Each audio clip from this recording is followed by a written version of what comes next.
founders of this work. Today I've been asked to talk about some of the achievements of our club over the years, and was given 5 minutes to speak about the achievements of our club. But definitely wanted to hit some of the highlights, and I know many of you remember a lot of these great projects and things that we've achieved over the last 58 years, and you'll absolutely have fond memories as I go through some of these. We sponsored 2 clubs. We sponsored the Rotary Club of Riverside in 1985. In 2004, we sponsored the Rotary Club of Baker County, and later stole Ike Sherlock from that club. Absolutely. We over the years, we have rang the bell for the Salvation Army and donated thousands and thousands of dollars to Toys for Tots as part of the Salvation Army and the Christmas program that we've worked with. Scholarships, we saw that a couple of months ago as the young people came through and we presented scholarships to all those folks. Don't have the number of scholarships, but I know as long as I've been in this club, every year, 5 to 10 scholarships every year to help young people achieve their goals. Speaking of achieving goals, we also have a scholarship, an endowed scholarship at FSCJ for a nursing student. And that is something that has been going on, golly, I think over 30 years. That's when I was reading some of the history. Very important highlight in 1992, we purchased a fax machine and a Polaroid camera. How about that? Yeah, that's some technology. Around 2005, 2006, Michael Morgan and Phil Voss had the great idea to build a miracle field on the west side of Jacksonville. And that was a multi-year project that every person in this club was a part of in trade and money and sweat equity. And we launched that miracle field. We all took a tour of that a couple of years ago and made a difference in a lot of young people's lives that maybe didn't have the opportunity to play sports because of special needs and stuff like that. Sulzbacher. Over the years, we have spent so much time at the Sulzbacher preparing meals for those less fortunate. We have donated, one of the highlights is this past December at this very podium, I made a call to this club to help us push us over $1 million in lifetime giving to the Rotary Foundation. And you all stepped up. And we did that. That's a round of applause for that one. That's $1 million to the Rotary Foundation. And that's making a difference, not just here in Jacksonville, but around the world. In 1994, we were the first civic club to build a house for Habijack. That was under President Bill Andrews was the president that year. We were recognized as the club project of the year in District 697. And immediately after doing that, many other Rotary clubs followed us and started building homes for Habijacks. Read right from the start. That's one, Randy, I know that you were very involved in, where we presented books and onesies to young mothers while they were still in the hospital to remind them this side up, or is it this side? What is it now? It's this side up. Over the years, the science has changed, this side up or down, but now it's up. And we presented them with a book because we know that if young mothers will read to their children, they have a higher propensity of lifetime achievement and the ability to read. Going through this list, just so many things that we've done. The charity grants, we saw that today, presented to the Jacksonville Zoo. How many nonprofit and local organizations have we made a difference in their operations by presenting checks to help them provide for their constituents? As I wrap this up, just so many things, and I could go on and on. I can name lots of people that have been a part of all these projects.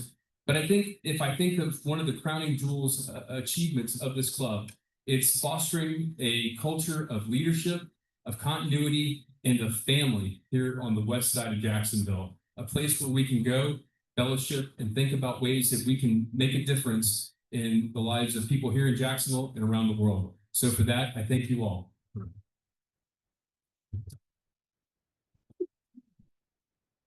Marshall Butler with the crowning jewel achievements here at West Jacksonville. Special thanks to Marshall for delivering that segment for us. I'd like to call back up to the podium President Tim Johnson, who's going to lead us in a special video tribute. President Tim. Thank you, Raul. This is special. You know, it's the result of several conversations I had with people in this room when we were planning for what 24-25 was going to look like. So many of you said the younger people in this club don't know of the men and women who were members of this club before they got here, particularly those who have passed on. It would be great if we could have a tribute to those individuals. So I'm lucky. I've got a great staff at the Police and Fire Pension Fund. and my staff put together the video that you're about to see. We had a little bit of technical problem in the beginning. I think Carter's got it under control. So Katie, I'll ask you to dim the lights. Carter, I know it's gonna take you a second to cue it up, but I think it's an honorable tribute to our members who have passed on. Thank you, President Tim. Bear with me for 1 second.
Very touching.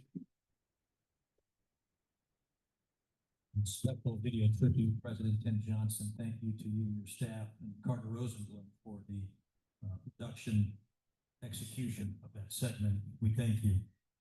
Now is the portion of the program that gives light to testimonials.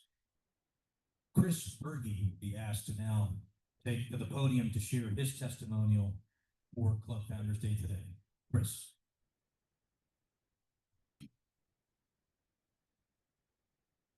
Thanks. One of the names up there, Bill Voss, Bill Voss, passed away last August at age 76. He's past president and involved at the ball field. I'm going to provide a little different perspective of him because, in addition to being Rotarians, we also have a other life outside of Rotary. I first met Captain Phil Voss in late '94 under inauspicious circumstances when one of our squadron aircraft ran off the runway at Cecil Field during landing rollout due to what was later determined to be brake failure. He was the wing commander, and I was the VQ-6 squadron maintenance officer, and I was the only senior officer that the duty officer could reach that evening, the skipper, the XO, or off beeper, or whatever. Anyways, Phil retired in '95, started his own consulting firm, and then ended up as president of LSI. When I retired in 2006, I renewed my acquaintance with Phil when he was graciously offered to meet with me to provide some career advice. As an aside, during our chat, he did confirm a rumor that I'd heard that he'd been the college roommate of Jimmy Buffett, and he claimed a spring break trip to Key West provided Jimmy with the inspiration for the song Cheeseburger in Paradise. Whether that's true or not, I don't know. I was hired by what is now KBR and found out only a few years later that Phil had called up the local VP who hired me and given me an endorsement. Phil had an illustrious career in the Navy, but he is probably best known for his role in the 1987 capture and transport of hijacker Fawaz Yunus to the U.S. to stand trial.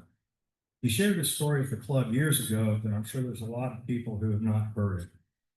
Yunus's group, which later merged into Hezbollah, had hijacked an Air Jordanian aircraft with 2 Americans on board, who later blew up the aircraft in Beirut. He was captured by the FBI in a sting operation at sea. And after diplomatic blowback from the capture of the Achille Laurel hijackers, the U.S. didn't want to use any U.S. bases hosted on Allied soil for the transfer back to the States to stand trial. So they moved him to the USS Butte and then to the USS Saratoga. At the same time, Phil was CO of ES-30 and tasked to plan and then execute the mission to fly Yunus, 2 FBI agents, and a flight surgeon directly from Saratoga, Eastern Mediterranean, to Andrews Air Force Base.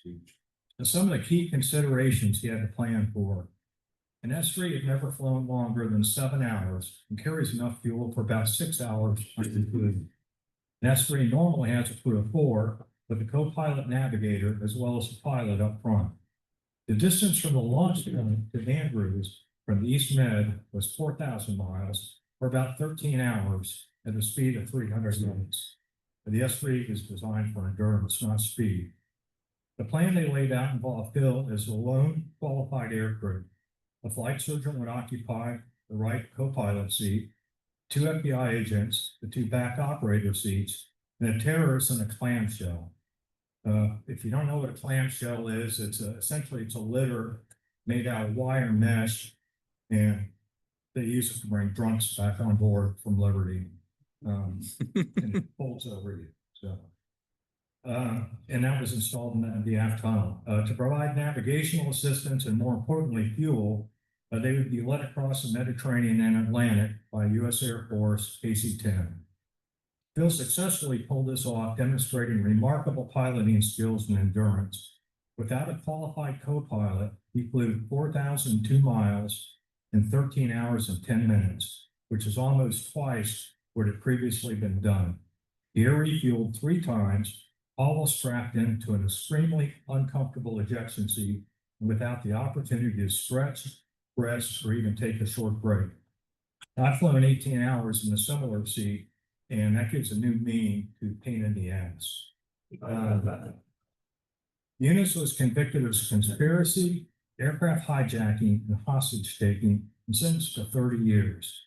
Meanwhile, Phil and his family were provided with security protection by NCIS after his role became public knowledge. And this concludes my testimony about Phil Voss, a great American and a great Rotarian.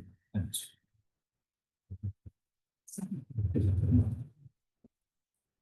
Warm gratitude expressed by Secretary-elect Chris Berkey about his friend, the late Captain Phil Voss. At this time, I'd like to bring up Past President John Runyon for his tribute for today's program. Past President Runyon. Thank you. Dr. Scott Emery, retired Navy captain, oral surgeon, opened 3 extremely successful medical offices here in Jacksonville, recognized in the Jacksonville Magazine in 2022 as one of the best oral surgeons in this area. Past president of the Jacksonville Dental Society, board member of the FSCG dental program, and much, much more his involvement in the community. Gigi Carroll was going to talk a little bit about Scott, but she is on vacation, had an extended stay, so she asked me to say a few words. But she did text me that when she moved to Jacksonville some 20 years ago, she was a neighbor of Scott and Rose. They became friends. Soon after, I believe it was Marshall Butler invited Gigi to come to the club, and Scott was president that year. And she said that, her words, Scott, with that big, friendly, super fun smile, said, "Hello, darling." And I don't know if you could say that today, but Gigi was passionate about the youth programs, and so was Scott, and so was Marshall. And she says today, the reason that she's active in the youth and the interact is a lot of it comes from Scott and his year as president. I know he'd be excited about what Judy and AJ and others are doing at the Riverside Interact Club. Rotary Scott was president 2006 to 2007. I was sergeant at arms on the board that year. Got to know Scott. Extremely organized, well prepared, expected others to be, quietly confident. He helped me prepare for my presidency 2 years later. He also helped mentor Mike Crumpler that came in after him. Scott was also involved with the district. He was the district awards chairperson. He stayed involved in our club, a big supporter and encourager of my year. Rose and Scott attended almost all the socials, usually had a glass of red wine in their hand. The signature project, Marshall mentioned it, the Lou Brantley Miracle Park. 4 years prior to that, Michael Corrigan Jr., president, and Phil Voss came up with the idea at a convention, international convention, and brought it back, and the club adopted it. And then the following years, Mike Prendergast, Jim Overton continued that project, but it got completed during the year that Scott Emery was president. And he was the right person to bring that project back, bring it home. It was a $200,000 project. There were a lot of in-kind that Marshall mentioned, a lot of people in the club, everybody was involved. It was recognized in the Rotary International magazine as one of the premier projects that year in the world.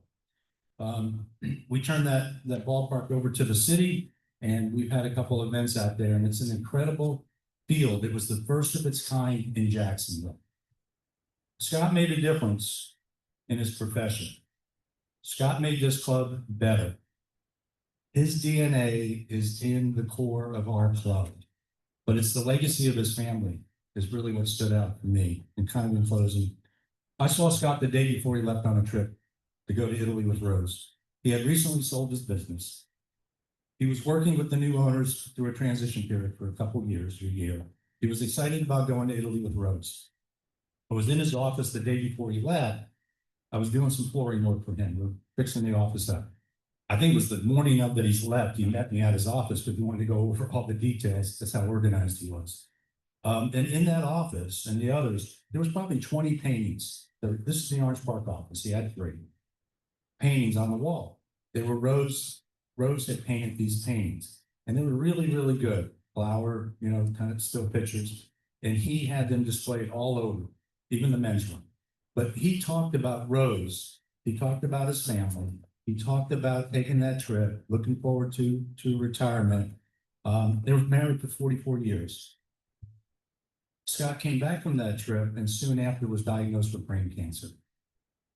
And he fought that for 14 months. And he came to this club several times with his daughters, and his wife. And Scott was always worried about other people. Some of us were able to attend, didn't really have a retirement party when he had all that going on, but they decided, the family, to have a retirement party at a small Italian place in Mandarin, and a lot of us attended that.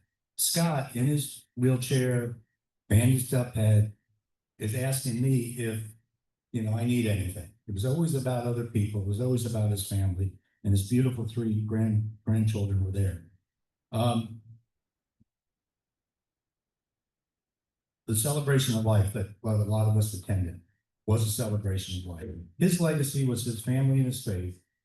The way he cared for them and the way he cared for them and they cared for the family. The grace of God and the character of man is what I remember about him. It's a testimony for family and love. We will miss Scott, but we will never forget Scott. I'm thankful for Rotary. Otherwise, I would not have met Dr. Scott Emery and such an amazing family. Thank you.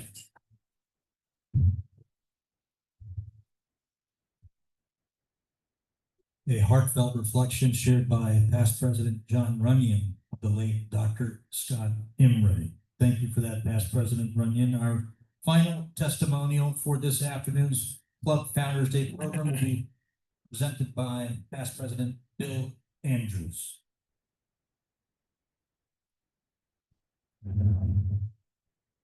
First of all, thank you to Tim and Raul for inviting me to participate in this.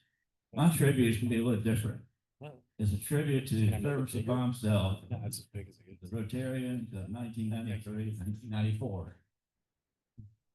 I joined the club in 1992. Became president in 1982. Became president in 1993. And at some point during that time, we had a speaker from Habitats. And I was very impressed by it. And as I was planning my presidency, I thought, why don't we think about a Habitat house? So I went through the Rotary directory back when we could have them. Remember that? And picked out every materialman we had in the club. Roofers, contractors, landscape architect, plumbers, electricians, you name it. I picked them all out. We had like 30 or 40 probably. Yep. And I called Davis Collier, who those who knew him know he's a real go-getter. And I said, Davis, I'd like you to chair an ad hoc committee of people to explore the possibility of building Habitat's house. And he agreed. And I said, I would like to have a feasibility study of doing it by January, the following January, in other words, 6 months out. So he said, okay. And at that meeting, I read the list of all the people that I thought could contribute to the building of the house. And at the end of the meeting, I was calling the meeting to a close before I hit the gavel. Davis Collier stood up and said, wait, everybody's on this list. Meet up here in the corner. And they did. And he called them together. And that house was built for Thanksgiving. Amazing. And the Rotary Club worked 5 weekends in a row building the house. And we got some pictures to show.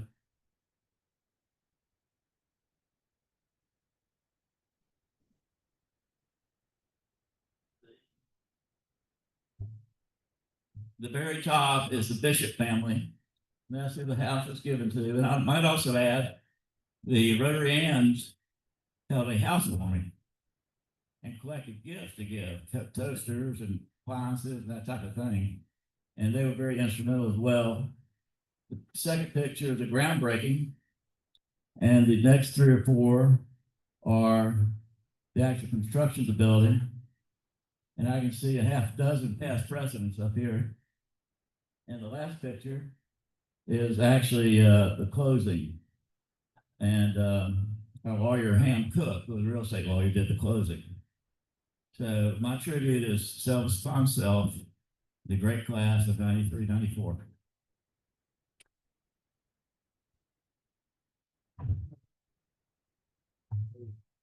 Did I see a show of hands over there, 93, 94?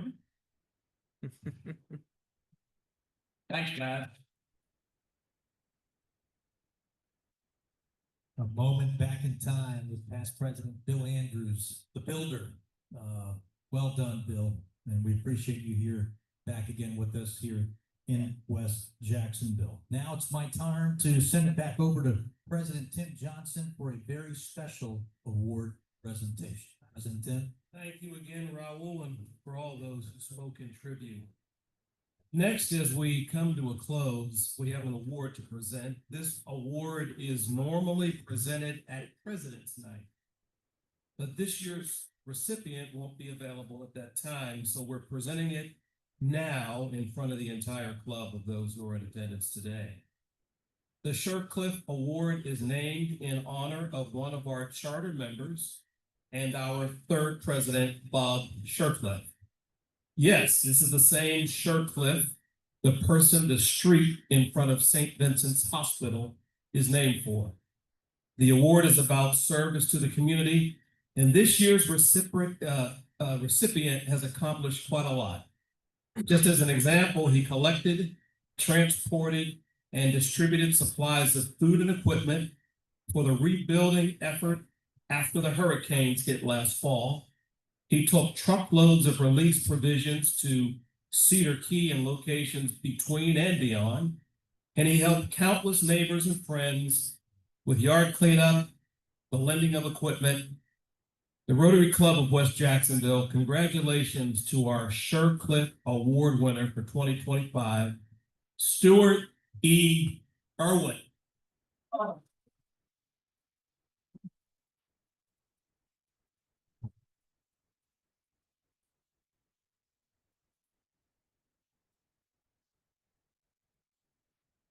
Congratulations,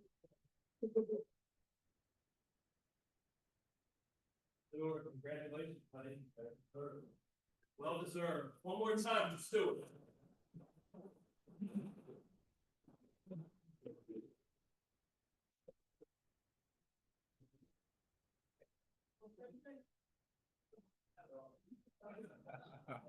We don't see it. We don't see it. You know, we just let it into the room about 8 months ago. Before that, you see it out at home. So. Background on this Cedar Key thing. Doug Duffy and I and several others have been fishing over there for years. And after the hurricane, actually the third hit that they had. Plus, they had a bad fire on the dock area, you know, where all the restaurants are. Destroyed one of the restaurants, so they really had some hard times. But we knew a guy that they were used for years and got in touch with him. I'm getting over a cold, so pardon me. I'm not breaking up, I'm just choking up. So we got with a guy. He put us in touch with a group of pastors. And the First Baptist Church over there had the biggest assembly hall. So they kind of became the ground zero. And that's a couple of us. We have a group that gets together on Wednesday night. We call it WEDS, WEDDS, Wednesday Evening Drinking and Dining Society. And Doug and I, a bunch of us that went to Lee together, have been in that group. Anyway, we started amongst ourselves putting together stuff because we've had some good fishing trips. And it just kind of grew from that. And we really came up with an awful lot of donations, from building material to clothing to food. Excuse me, one of the biggest issues was having something to eat. And one of the trips over there, I had a U-Haul trailer we filled up with stuff. And I put a whole bunch of plastic grocery bags in Publix and wherever we did see. And when I got there, they have a card table set up where they're giving out food to locals. And the girl that was doing, the lady, was saying, you know, I've run out of bags.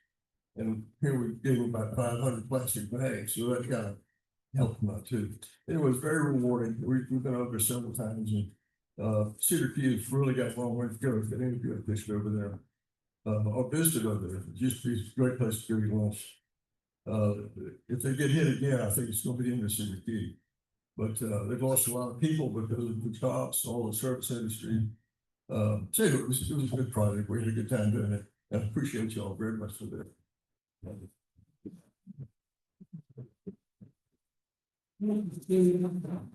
All right, we're at the end of our program. I want to remind you, there's no lunch next week. You can sign up for President's Night, which will be Wednesday, June 25th, 6 to 8 p.m. right here at Timaquana. You can sign up on the DAC DB calendar. There will also be no lunch on July 2nd due to the July 4th holiday. And our first meeting for the new year will be July 9th, right here at Timaquana, when we will welcome in our president, Raul Sharma. So join me in thanking our crew today, the service staff at Timaquana, the banquet manager Tiffany. They did a great job. And please stand as Mary Pat Wallmeyer leads us in the four-way toast.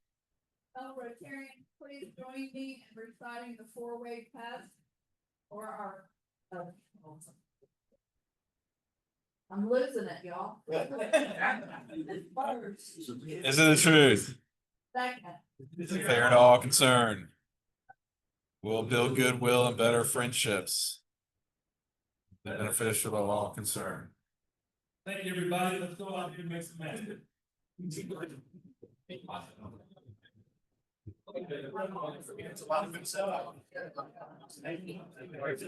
Great job, bro. That worked out well. We did it. Nice job up there too, man. Thanks, bro.